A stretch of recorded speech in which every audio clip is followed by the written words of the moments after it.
today we've got not like a velo day, but kind of like a 90% day. Gonna incorporate like a couple different drills so that we don't get bored just throwing out of the pitching delivery, because I feel like you can just get like super domed up when you just consistently throw out your pitching delivery. And so I'm gonna mix it up a little, even start incorporating pull downs, not today, but like Friday, just to get ourselves moving. You know, when I was throwing at my hardest, like I was pulling down the low mid hundreds with the pull downs. And I feel like that really helped me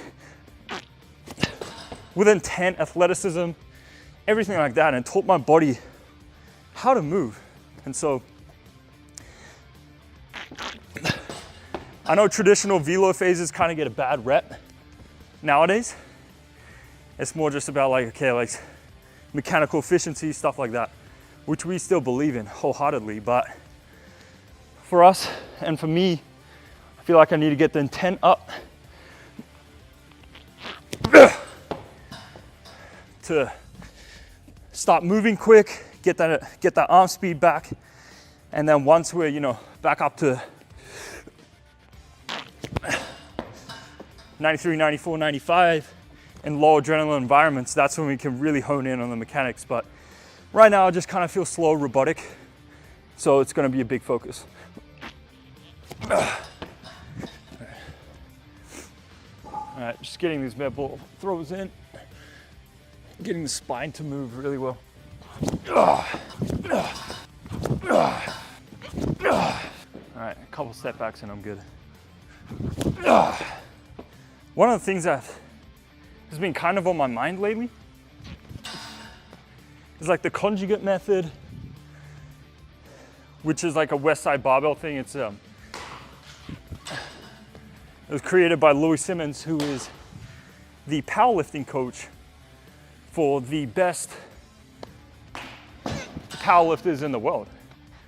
And what they do is, instead of just, for example, the bench press, instead of just bench pressing all the time to try to get stronger and better at the bench press, every week they alternate it just a little bit. So it might be bench press, and then the next week they'll do like floor press, and then the next week they'll do like pin presses.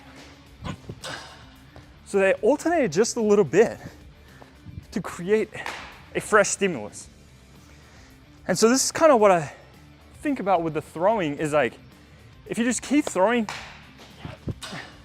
out of the same pitching delivery, like your brain gets bored and it's gonna start to want like a fresh stimulus. So it's kind of what we're gonna be experimenting with, is like just incorporating different movements to give the brain more stimulus and putting it into positions that it normally doesn't get into or wouldn't have access to if we were just throwing out of the pitching delivery. And by doing this, the theory and what I'm thinking about is we'll be able to continuously get better at these new movements. And these fresh stimulus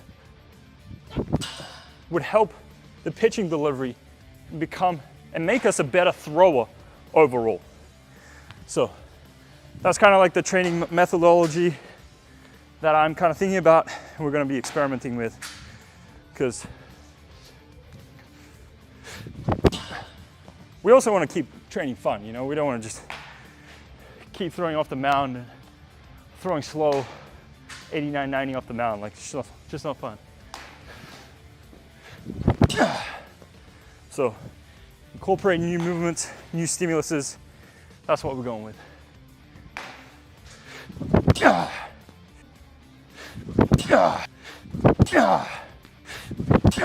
You know, trying to stay as athletic as possible during athletic throws, because, you know,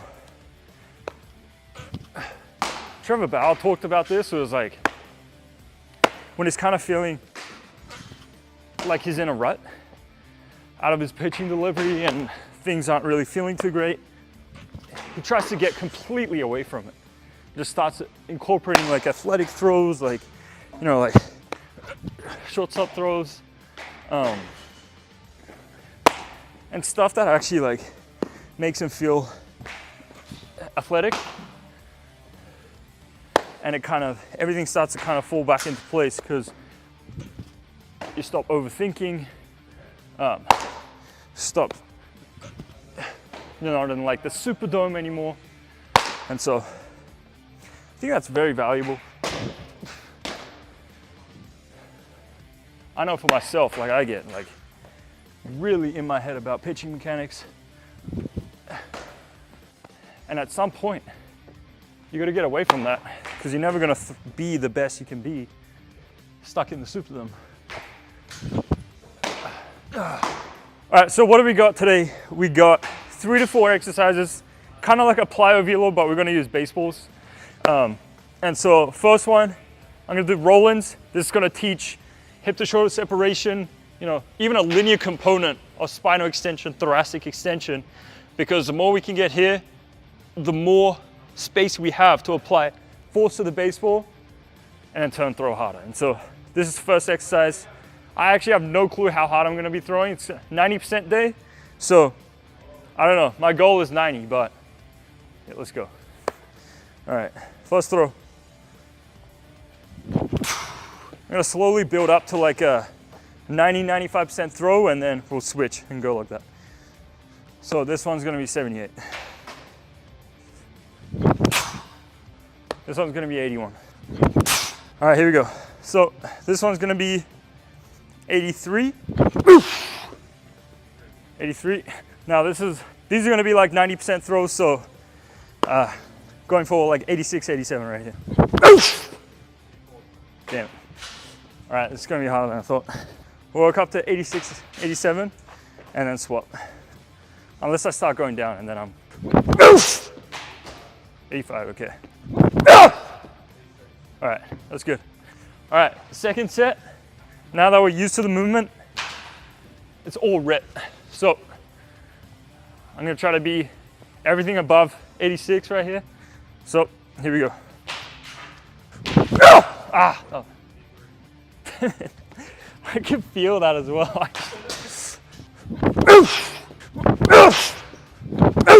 That one was interesting because I literally didn't think about, I was just like, relax. And it's harder than forcing it. All right, here we go. I got 87 on and done. All right, last one. Damn, bro, that's hard.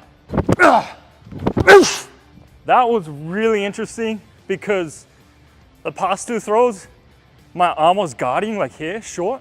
All right, here we go. 87 right here, 87, 88. All right, keep moving, come on. All right, so rotational step backs, they were good, up to 89. I think we're gonna end it off. The next one is kind of like a modified rocker. So it's kind of like if you field a deep ground ball as a shortstop and you have no time but to take a step. So it's just right here, and then you gotta rip.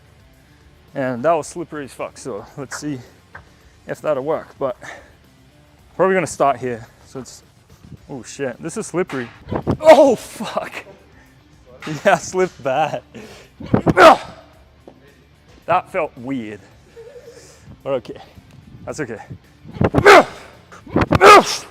This is gonna be similar to the rotational step back, but a little less coordination involved because you don't have to rotate. It's just gonna be here, step back, and it's gonna be pretty close to the pitching delivery. It's gonna be pretty close to the pitching delivery, so trying to go for 90 right here. First one, 84, 83, 83, 83. Ah, that was bad.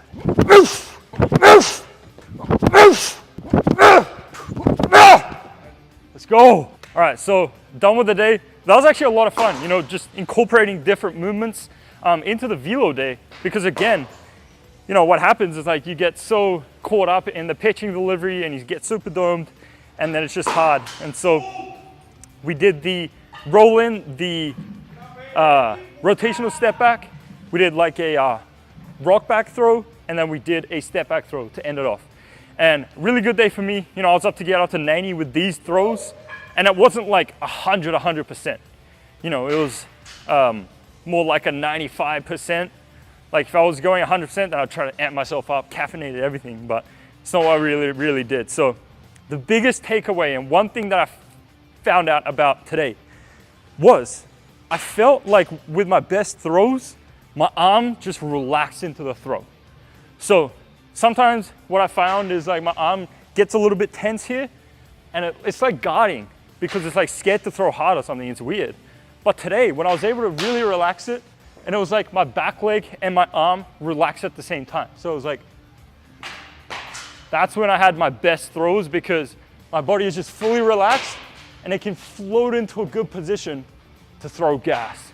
And so that's the biggest takeaway, something that I'm gonna start working on, is being able to relax the arm and be able to accept more energy instead of tensing, and which causes less energy to be able to transfer up into the arm. So that's the biggest takeaway. I'll see you guys next week.